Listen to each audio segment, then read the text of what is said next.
More dirt dug up on Ruel Reid and Fritz Pinnock amid a damning report from the Auditor General. Teach them! Always make sure the message reach them! A trail of questionable spending, human resource breaches, and other violations of government protocol has been uncovered at the Caribbean Maritime University. These findings were revealed in the much-anticipated Auditor General's Special Audit Report.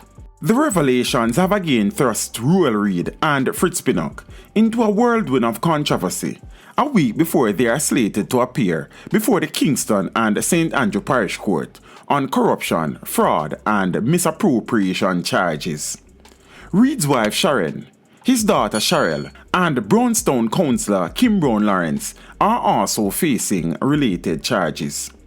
Professor Pinnock, the man hailed as the architect of the institution's transition from an institute to a university, is being painted as a power broker who took unilateral decisions on recruitment without approval from the CMU's council. Aspects of the report indicates that Pinnock made decisions that undermined his responsibility to the university while breaching its human resource policy with impunity. The report also places other senior officials at the CMU in the spotlight for their failure to establish proper internal controls and risk management systems to reduce losses and prevent regulatory breaches.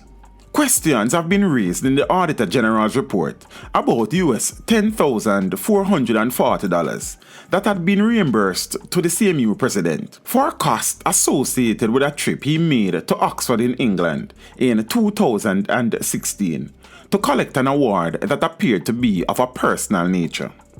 According to the report, the CMU Council did not grant approval for the university to absorb the cost of the president's participation at the award ceremony.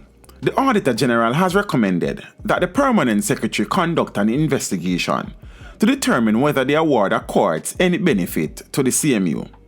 The award, according to reports, have stirred controversy in the British press.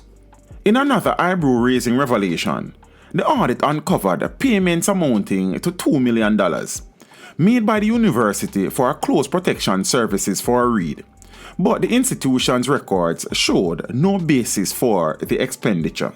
However, the Auditor General's department was told that the payments were for the provision of services on weekends to the former education minister.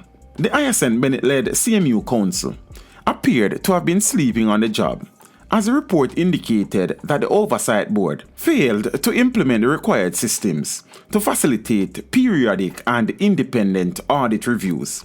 Details of a plethora of parties staged for at least 2 former senior officials at the ministry and a senior member of the Caribbean Maritime University have also been set out in the report.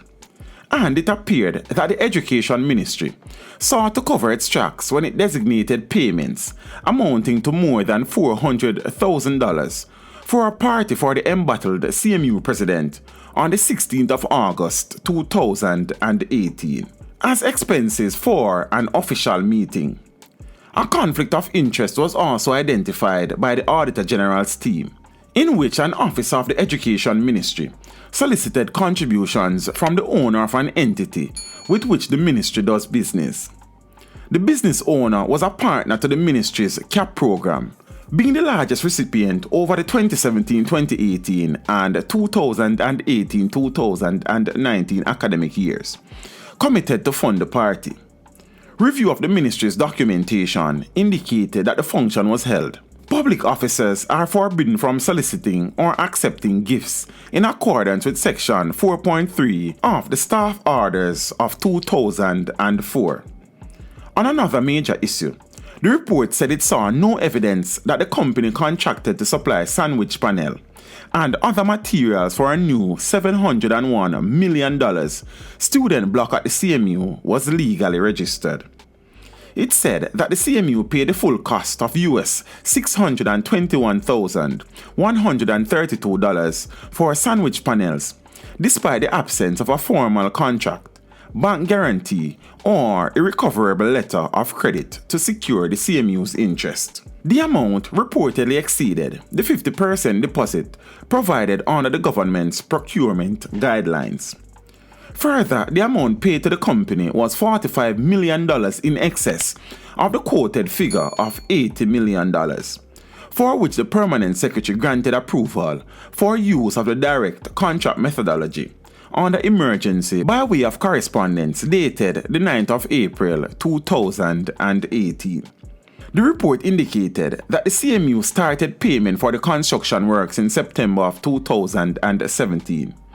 Up to the 25th of September 2019, the CMU paid $98.5 million to various suppliers to provide material and labor to execute the works.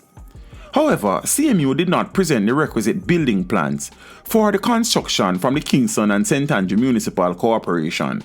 In addition, CMU did not present the formal agreements or contracts that would govern the procurement of material such as hardware supplies and premixed concrete. Executive Director of the CMU's Festa Authorized and Certified Training Fact Center, Renee Flores, was also engaged without a formal contract, and his position was not advertised, constituting a breach of the university's human resources policy. The Auditor General's report revealed that the CMU had paid approximately $3.3 million for an extended hotel stay for the then newly recruited director in June of 2018. Teach them! Hey, yo, hello! Send the message and make it reach them. It's teach them. Right here, Warlord representing. Thank you for watching. Please leave a comment below. Remember to like and share the video. Don't forget to subscribe for more awesome content. Follow me on social media and check out the suggested videos on screen. This is Teach saying, until next time, walk good, my friends.